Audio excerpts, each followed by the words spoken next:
మొగటోడు అని వాళ్ళు వీళ్ళు ఎన్నెన్ని అన్న పసి పిల్లవాడు నవాడు.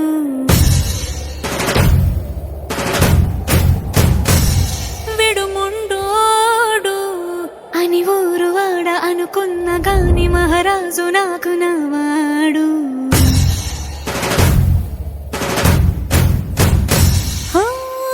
మాట పెడుసైనా మనసులో వెన్న రాయిలా ఉన్నవాడిలోన దేవుడెవరికి తెలుసును నాకన్నా.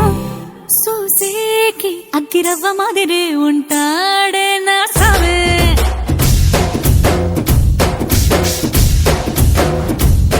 మెత్తాని పత్తి పువ్వుల మరే సంటో